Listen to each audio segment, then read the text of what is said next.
Okay, so have you ever been in the middle of a heated argument, feeling like you're about to just explode? Breath. Yeah, we've all been there.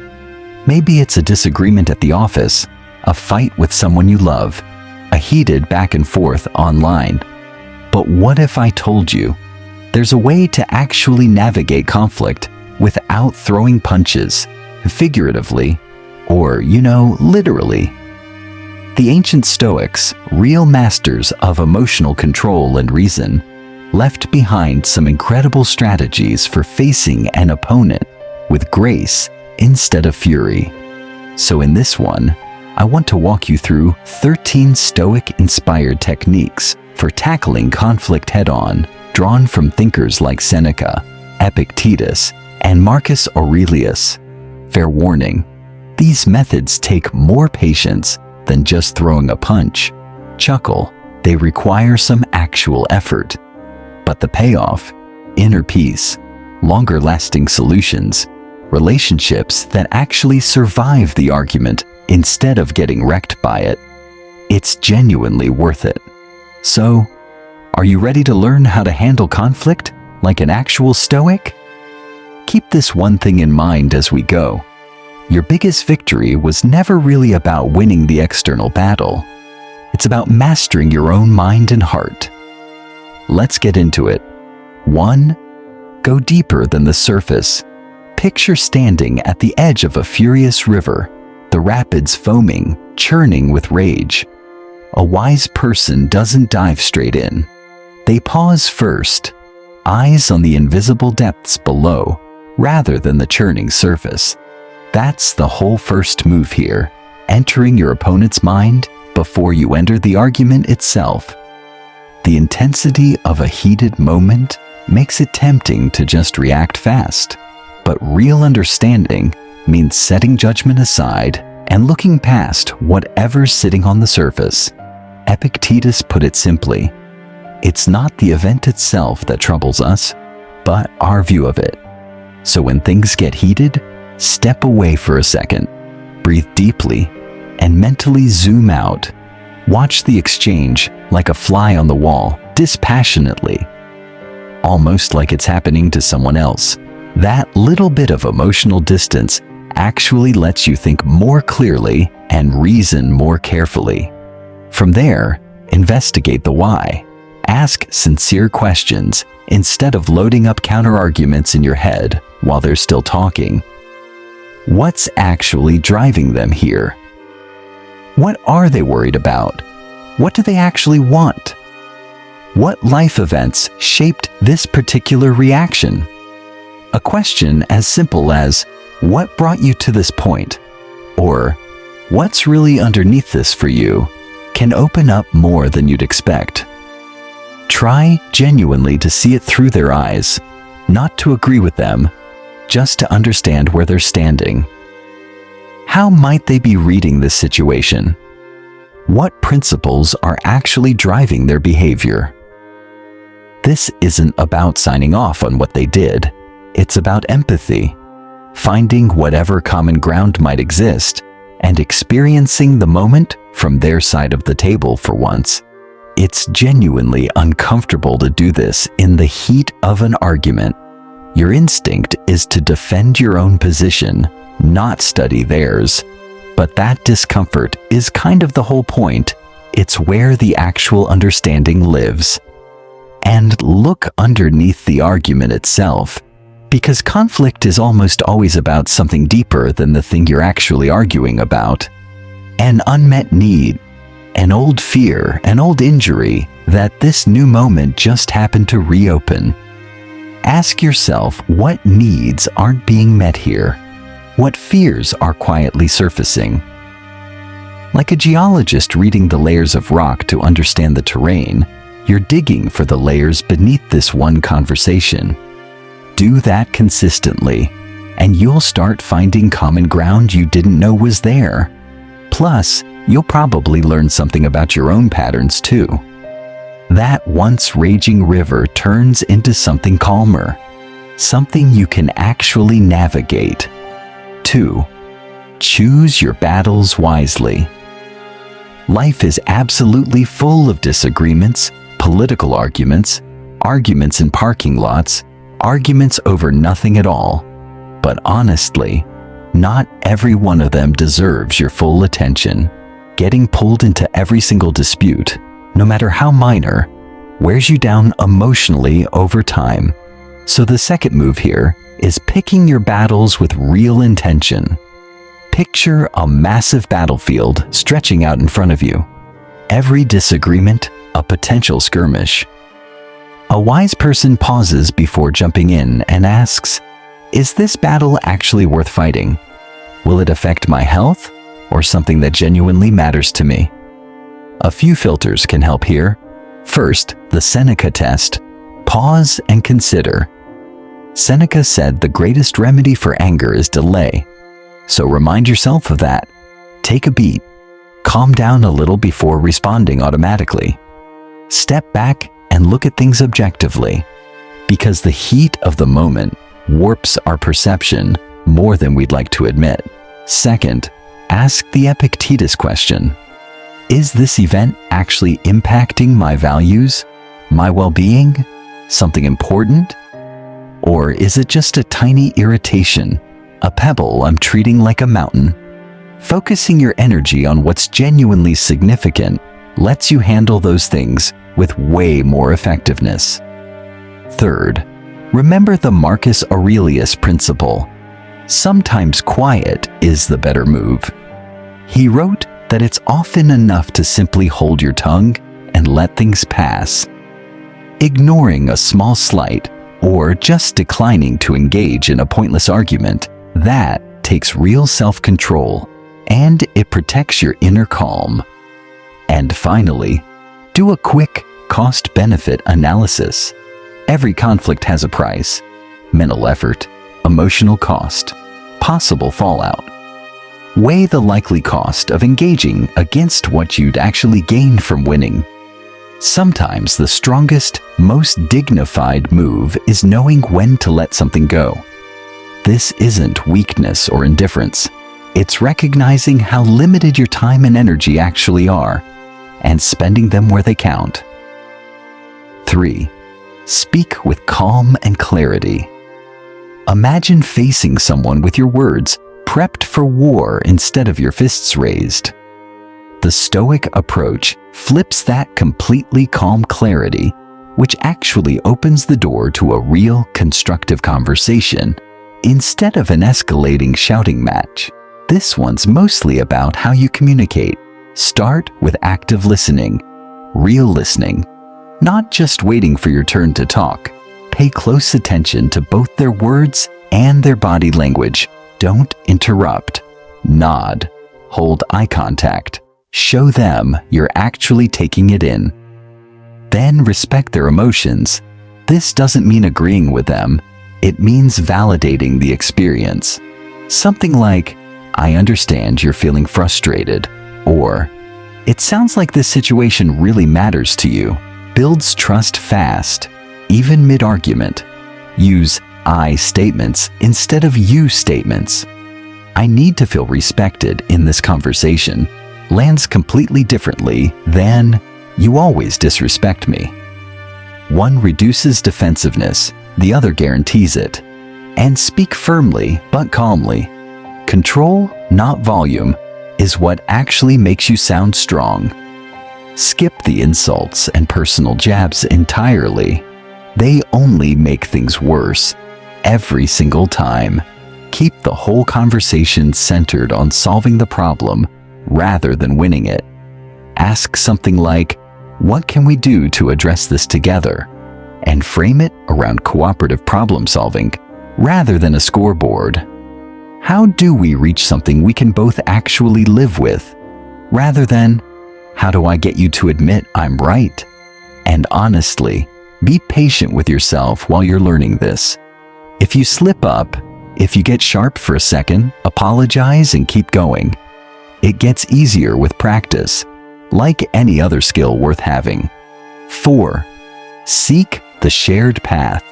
Picture two climbers on what look like two totally separate mountains, but as they climb higher, they realize their paths are actually converging toward the same summit. That's the metaphor for this technique, seeking the shared road. The Stoic idea of living in harmony with a deeper, natural order, even when a disagreement makes your values feel worlds apart. To start, shift your language from me to we. Recast the disagreement as a joint effort toward a shared goal rather than a you versus me standoff, and ask yourselves honestly, what do we both ultimately want here? That shift in framing opens up agreement you might not have noticed was possible. Then look for the needs underneath the surface. Conflicting wants are usually driven by unmet needs: safety, respect, being heard, approval. Naming those needs, even just to yourself, builds empathy and makes real solutions much easier to find. And look for shared values too: honesty, fairness, decency. Most disagreements sit on top of more agreement than people realize. Start small and build momentum. Don't expect full consensus right out of the gate. Celebrate the tiny points of agreement instead. However trivial they seem, they build trust and make the bigger issues easier to tackle later. And remember, this is a journey, not a single conversation. Patience matters here. Recognize the wins, accept the setbacks, and remember every step toward cooperation is a step away from confrontation. 5. Appeal to their inner values. Picture a massive oak tree, its roots locked deep into the soil. You're not going to move it by brute force. That would just hurt the tree and you. But wind and water, over time, gently nudge things toward their nature. That's the idea here. Appealing to someone's actual values instead of attacking their ego or their position. Start by doing a little homework. Become a kind of value archaeologist. What principles genuinely drive this person? What do they affirm? What do they push back against? Watching what someone says and does tells you a lot about the map of their values before you even open your mouth. Then look for the overlap. Avoid assuming your values are completely at odds. Seek the common ideals even if they're not obvious in this particular argument. Maybe you both care about fairness or honesty or just being treated decently. That shared ground becomes the bridge for your actual case. Speak in their vocabulary, not to manipulate them, but because that's genuinely where connection happens. And don't just tell, show. Back up your point with a real example or a past action rather than just asserting it. That makes your case land with more weight. Through all of it, stay respectful. The goal is helping someone reach a solution that fits their own values, not steamrolling them into yours. Real change comes from resonance, not force. 6. Use humor carefully. Picture walking a tightrope stretched over a gap. One wrong move sends you down. But a good balancing pole keeps you steady. And humor can be exactly that pole in a tense moment, if you use it right. Seneca warned that a joke is a fragile thing, and a jest can easily turn into an insult. So this one calls for some real caution. Read the room first, know your audience.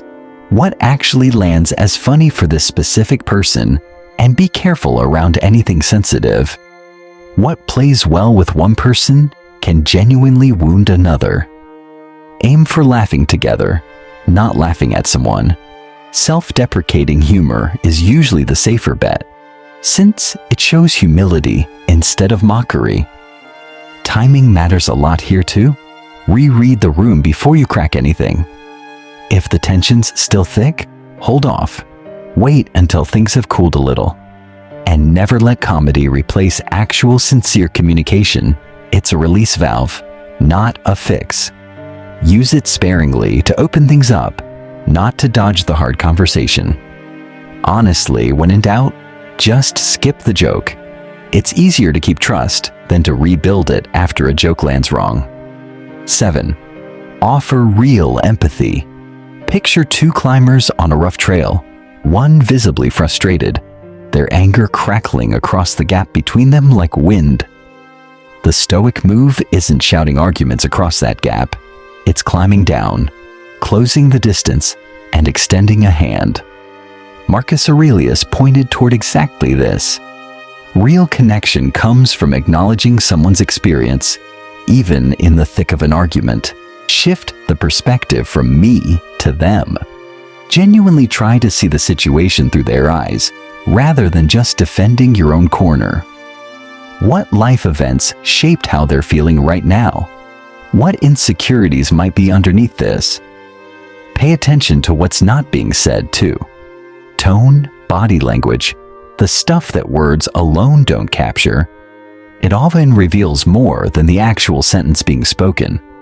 Validate the emotion, not necessarily the behavior. I understand why this matters so much to you.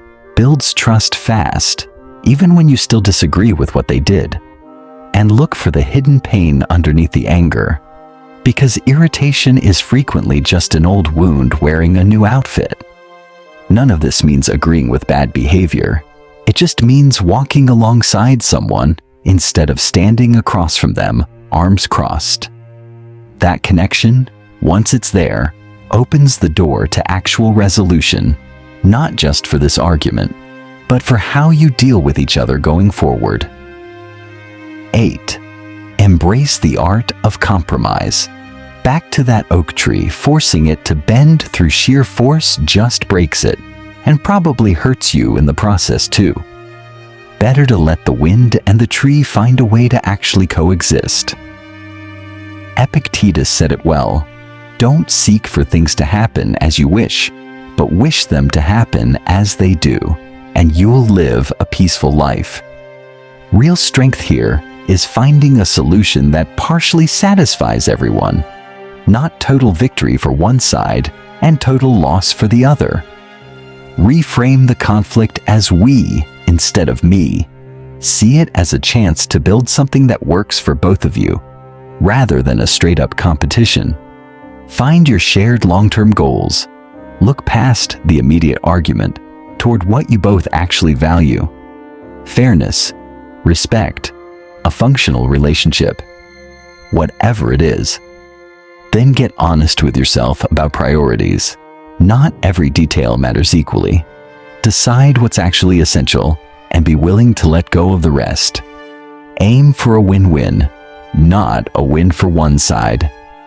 Look for outcomes where both people feel genuinely heard and at least somewhat satisfied. And stay patient and flexible, because compromise is rarely a one-time event.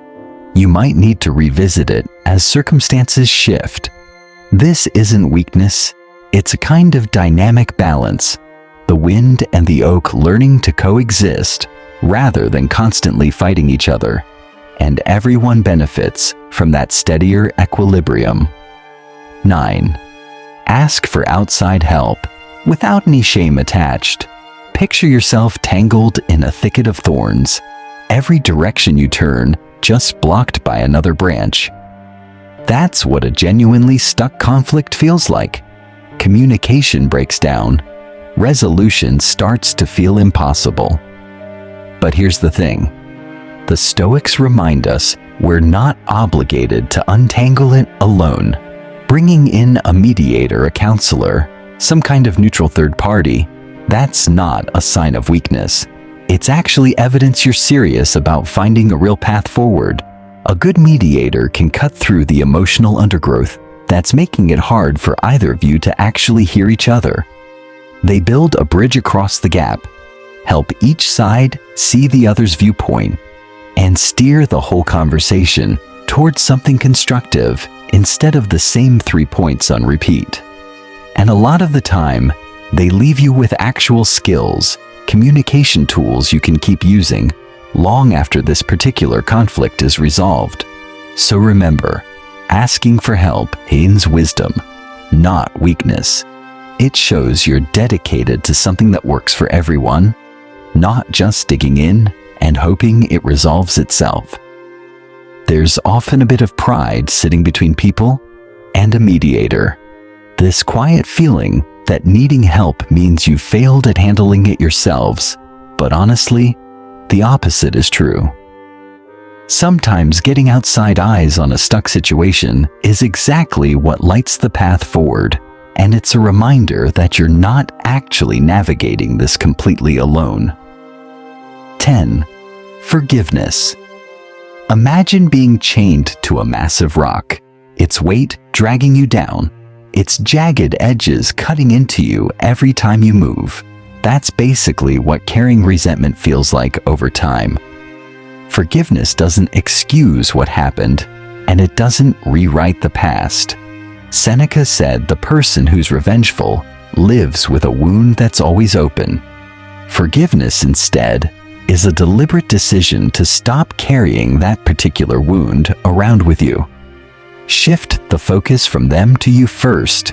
Notice what the resentment is actually costing your own health, your clarity, your peace of mind. It drains vitality and clouds judgment more than the other person's original behavior ever did.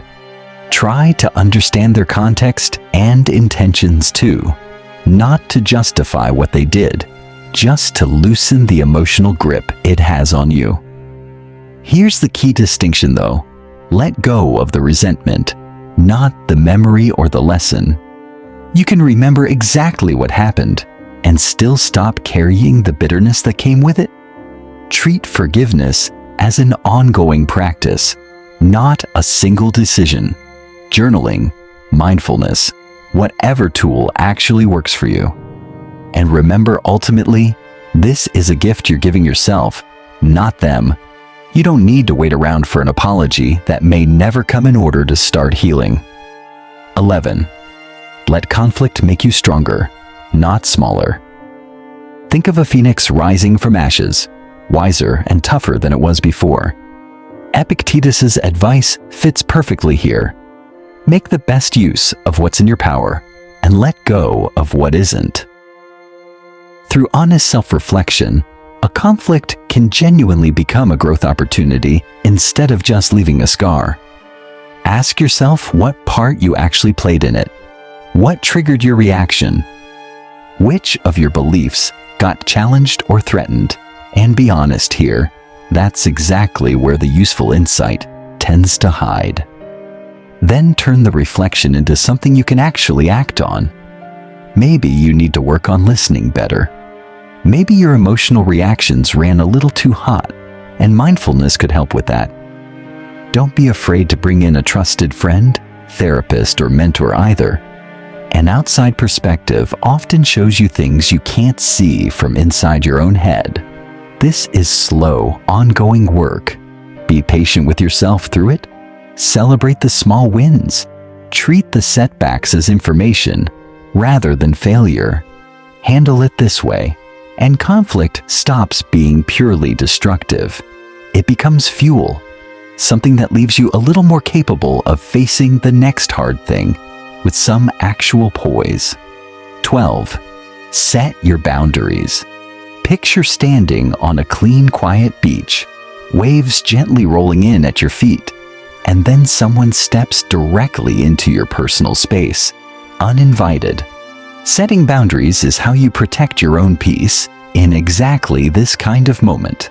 Epictetus reminds us, it's not the event that troubles us, it's our view of it. And while you genuinely can't control what other people do, you absolutely control what you let close to you. Start internally. Get clear on what actually matters to you. Which behaviors drain your energy or cross a real line? That clarity is the foundation for everything that follows. Then communicate the boundary clearly and respectfully. No vague hinting, no passive-aggressive sighing. Just direct, calm I statements about what you need. Stay consistent once the boundary is set. Like a lighthouse. Don't cave to guilt or make exceptions just to avoid a moment of friction. Consistency is what earns respect, both from others and from yourself. And prepare for a little pushback. Not everyone's going to love your new boundary, that's fine. Hold steady anyway. This isn't selfish, it's self-care. Protecting your mental and emotional space so you actually have room to grow. It's an act of self-respect, plain and simple. 13. Remember, you control your reactions.